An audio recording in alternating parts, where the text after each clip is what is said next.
Hello दोस्तों, मेरा नाम है सौरभ बंसल। चैनल का नाम है स्टॉक केयर और आप इस चैनल को प्लीज सब्सक्राइब कीजिए क्योंकि और वीडियोस बनाने के लिए बहुत बड़ा मोटिवेशन मिलता है। मैं ये वीडियो बहुत दिनों के बाद लेके आ रहा हूं और उसका पर्पज है कि ये चैनल बनाने के पीछे मेरा मोटो ये था कि जो नए इन्वेस्टर्स आ रहे हैं वो नॉलेज बेस्ड ट्रेडिंग करें, क्योंकि मैं खुद भी जो ट्रेडिंग करता हूं वो नॉलेज बेस्ड करता हूं, गट फीलिंग के बेस पे बहुत ही रेयरली, लेकिन अदरवाइज 99% जो ट्रेडिंग में करता हूं वो नॉलेज बेस्ड करता हूं। और उस सिलसिले में मुझे बहुत पढ़ना पड़ता है। बहुत सारी बुक्स मैंने ऑलरेडी पढ़ी हुई हैं, उसके अलावा भी बुक्स खरीदता रहता हूँ और न्यूज़पेपर वगैरह में और कंप्यूटर वगैरह में, गूगल वगैरह पे आर्टिकल्स वगैरह में पढ़ता रहता हूँ।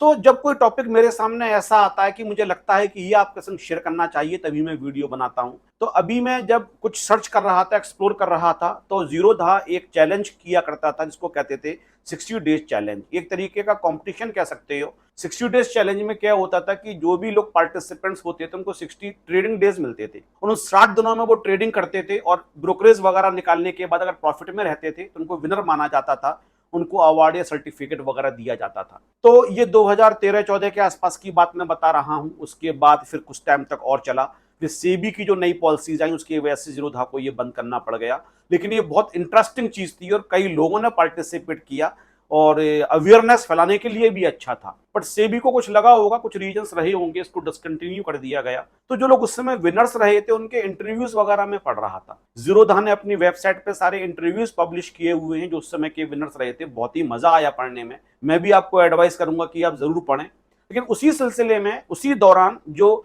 जीरोधा के फाउंडर सीईओ हैं नितिन कामत, उनका भी इंटरव्यू वहां पे था। तो उनसे भी पूछा गया कि आप जीरो से जीरोधा आपने बनाया, इतना बड़ा प्लेटफॉर्म बना दिया, तो जब आप ट्रेडिंग किया करते थे तो आप किस तरीके की ट्रेडिंग किया करते थे। तो जब मैं उसको पढ़ रहा था तो उनसे पूछा गया कि आप क्या स्ट्रेटजी फॉलो करते थे। तो जो स्ट्रेटजी उन्होंने बताई, तो मुझे लगा कि आपको पता होना चाहिए कि हर बड़ा खिलाड़ी जो मार्केट में अपने को प्रूव कर चुका है वो रैंडम ट्रेडिंग नहीं करता है। किसी भी तरीके की ट्रेडिंग हो, पोजिशनल ट्रेडिंग आप कर रहे हो, आप इंट्राडे कर रहे हो, आप ऑप्शन ट्रेडिंग कर रहे हो, सबकी अपनी एक स्ट्रेटजी होती है, एक सेटअप होता है। और जब हर जगह से ग्रीन सिग्नल मिलता है उसी के बाद उस ट्रेड के अंदर एंटर किया जाता है और फिर एक पर्टिकुलर टाइम पे एग्जिट किया जाता है। तो नितिन कामत साहब की स्ट्रेटजी क्या थी, वो किन बातों का विशेष ध्यान रखते थे, ये मैं आपको बताऊंगा, उसी इंटरव्यू के अंदर मैं आपके लिए दिखाऊंगा।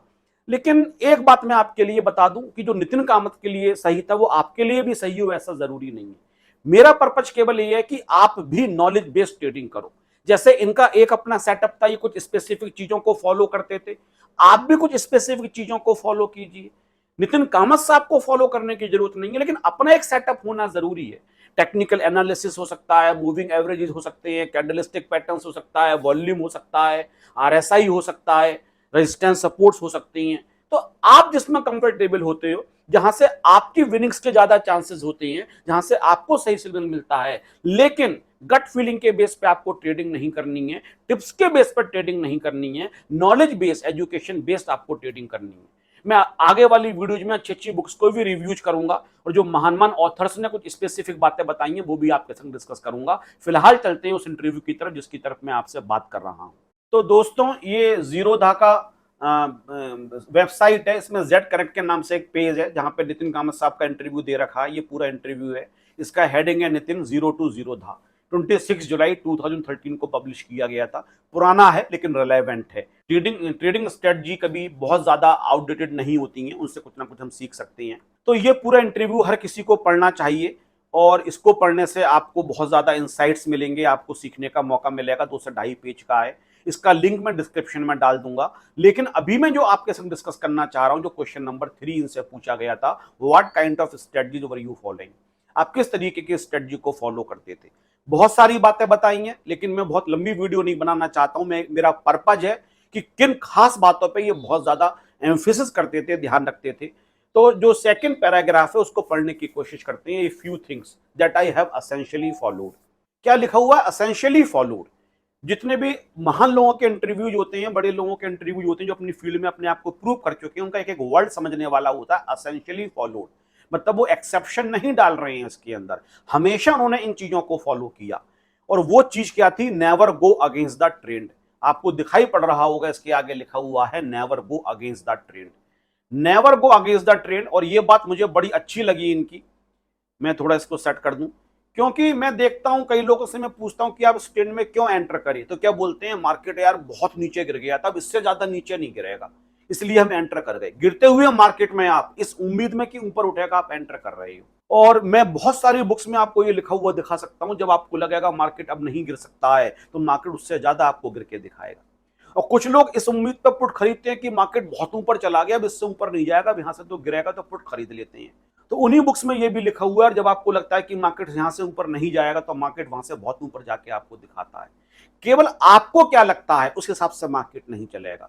आपको अपने हिसाब से मार्केट नहीं चलाना है, मार्केट जिस तरीके से चल रहा है उसमें आपको अपने लिए अपॉर्चुनिटीज के लिए ढूंढना है। और नितिन कामत साहब ने यहाँ पे लिखा हुआ है never go against the trend, वो ट्रेंड के अगेंस्ट कभी नहीं गई। और ट्रेंड पहचाने कैसे, उसके लिए उन्होंने आगे लिखा हुआ है and technical analysis work the best to tell you the direction. Technical analysis ने उनको डायरेक्शन हमेशा सही बताई। वर्क द बेस्ट ऑलवेज नहीं तो 90%, 80%। अगर आप टेक्निकल एनालिसिस जानते हो तो आप मार्केट का ट्रेंड पकड़ सकते हो कि उसका ट्रेंड अपवर्ड चल रहा है या डाउनवर्ड चल रहा है, and always go with the trend. फिर वो आगे लिखते हैं I would mix technical analysis. Technical analysis के अंदर जो कैंडलस्टिक पैटर्न्स होते हैं, मूविंग एवरेजेस वगैरह होते हैं, उसके साथ साथ किस चीजों को उन्होंने मिक्स किया, ओपन इंटरेस्ट डाटा। तो ओपन इंटरेस्ट डेटा के बारे में एक वीडियो मैंने बनाई हुई है और उससे बहुत अच्छी अच्छी जानकारी मिलती है, ओआई कहा जाता है शॉर्ट में। वॉल्यूम डेटा, वॉल्यूम तो मेरा भी एक सपोर्ट, रेजिस्टेंस और वॉल्यूम, ये मेरे कुछ फेवरेट चीजें हैं। यहाँ पे भी उन्होंने वॉल्यूम डेटा लिखा हुआ है। कोई भी आप पैटर्न देखते हो, चाहे कैंडलस्टिक पैटर्न देखो या किसी भी तरीके का मूवमेंट देखते हो, अगर वो वॉल्यूम के साथ बन रहा है इसका मतलब उसमें लोग ज्यादा इंटरेस्टेड हैं, तो वॉल्यूम को हमेशा बहुत ज्यादा वेटेज देनी चाहिए। ऑप्शन पीसीआर, ऑप्शन ट्रेडिंग के अंदर एक पुट कॉल रेशियो होता है, तो ये जरूर देखना चाहिए। आपको पता है, आपको नहीं पता है तो कोशिश करूंगा कि इस पे बेसिक बहुत अच्छी वीडियो जल्दी में लेके आऊं।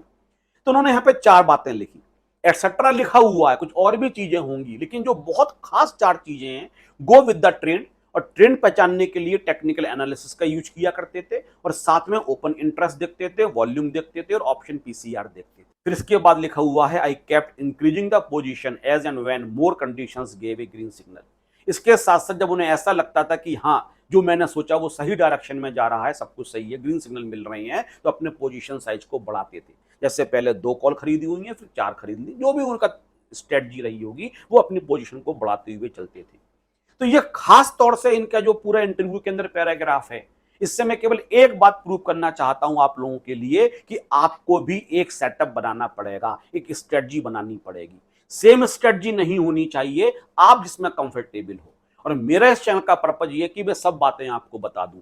मूविंग एवरेज की वीडियोज भी चैनल पे हैं, कैंडलस्टिक पैटर्न्स की भी हैं, आरएसआई की भी हैं, डेल्टा की भी हैं, वेगा की भी हैं, थीटा की भी हैं, हर चीज, और जिसमें आप कंफर्टेबल हो, आपको समझ में आ रहा है, 5-6 चीजों का अपना एक सेटअप बनाओ, फिर देखो आपकी ट्रेडिंग कैसे निखरती है, कहां से कहां पहुंचती है। तो दोस्तों, अगर आपको ये वीडियो अच्छी लगी तो चैनल को आपको सब्सक्राइब जरूर करना है, क्योंकि और वीडियोज बनाने के लिए मुझे बहुत बड़ा मोटिवेशन मिलता है। और वीडियो अच्छी लग रही है तो उसको लाइक कीजिए, शेयर कीजिए। Have a nice day. Thank you very much.